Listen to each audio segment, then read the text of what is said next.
So welcome to another episode of our Politicus podcast, this time in video interview format. With us today is Bernardo Goarmon, the CFO of EDP Renewables and current Vice President of the Portugal-US Chamber of Commerce.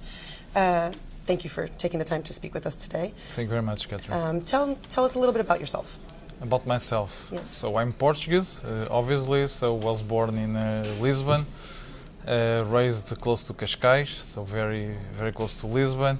Have been abroad for 14 years now, so time really flies. So, but always with very close ties to Portugal, obviously. So even my family spends the entire summer in Portugal. So I worked for several multinational companies. Was blessed. So BMW, General Motors, Constellation Energy, and right now for 10 years. So have been with EDP Renewables, which is, I would say, a great example of a Portuguese company being a leader in this industry. So pretty much since the IPO in 2008, 5 years in Madrid, and now 5 years in Texas.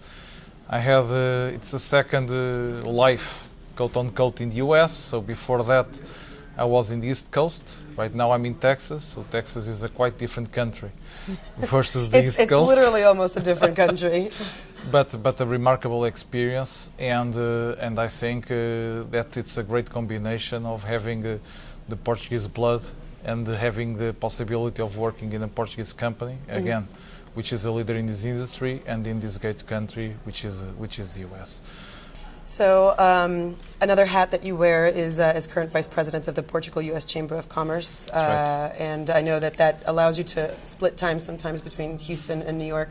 Again, two totally different atmospheres. So maybe you can give us a little insight as to your involvement in the Chamber and the differences that you notice in the Portuguese communities on the East Coast and in Houston. If there is one, you don't really hear much, if anything at all, about a Portuguese community there. Is there any to speak of, any Portuguese people?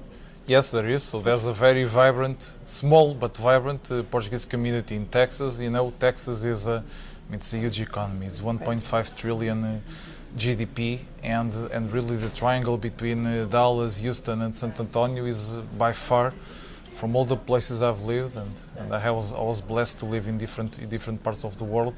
It's the one where I feel the most of a dynamic economy, and 7 out of 10 jobs in the US come from that triangles. And there is a vibrant Portuguese community, not very big, but with I think with people well positioned in a variety of industries. The experience in the Chamber of Commerce is it's an adventure that started 3 years ago. So I'm closing the mandate now as Vice President of the Chamber.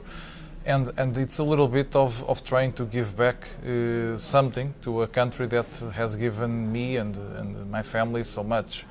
And primarily the mission of the Chamber is to facilitate the relationship between the Portuguese and the US from a business perspective. It has been an experience of, I would say, great fulfillment and at the same time rewarding experience in the sense of trying to help as much as feasible Portuguese companies to face this monster which is the US. So the US is the size of Europe, and sometimes when people ask me about the US, my very first question is which part of the US, and that goes right to your question regarding Texas and regarding the East Coast. It's two different countries. It really is two different countries, and I would encourage any Portuguese company thinking about the US to start by asking that very same question. Very nice. And recently it was announced, so congratulations to you, that you will be taking on the role of President of the Thank you very much. The Chamber of Commerce. And it's a big honor. Yes.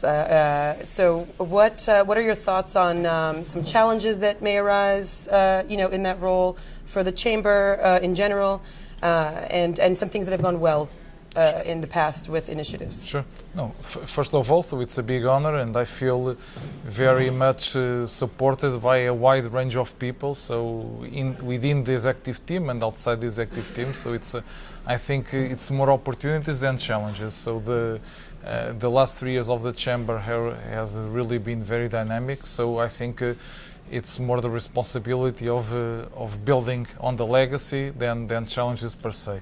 what I think is the agenda that we would like to bring for the next 3 years is an agenda, first of all, of inclusion, so of bringing other institutions across the US and across the Portuguese community to work with the Chamber, not for the Chamber, it's with the Chamber first, and second, geographic diversity, so very much focus on New York, and this is a big country, and I think that the work of the last years enabled to potentially expand the work of the Chamber in other areas of the country. So it's I mean, the numbers are here, and it's really because of the excellent job of ICEP primarily that you see the commercial trade between Portugal and US, and our job is really to facilitate and to help whomever is interested in investing in our country and in investing in Portuguese companies in the US, and to provide examples and to provide situations for people to get together, for people to networking, to change ideas, and to demystify the US investing in a country like the US.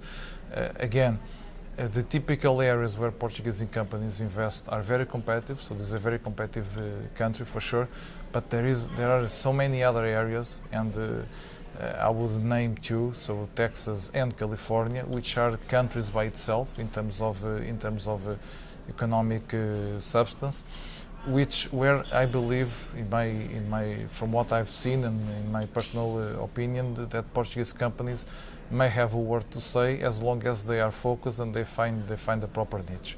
And we have good examples of that. I will not expand, but we have good examples, and a lot of the work is to expand on these examples and to prove that it's possible if projects are organized in the proper way, are professional, and are focused. So, from a professional and personal standpoint, as well as someone within an organization like the Portugal-US Chamber of Commerce, what is the perception of PALCUS? What is your view of PALCUS and their initiatives, their execution or ability to execute, or lack thereof? Sometimes things don't go as planned, and how, for example, the Chamber of Commerce could collaborate with PALCUS on initiatives, right, and vice versa. No, it's thank you for that question. It's clearly one of the things we have in mind for the next 3 years of the Chamber, is to bring several institutions together and to find 4 connection points. So we are too small to be so divided, and this is not criticizing anything. It's just stating a fact. And today is a great evidence of the relevance of PALCUS and how PALCUS is so well organized. I mean, you see the agenda for today, and it's a very impressive agenda.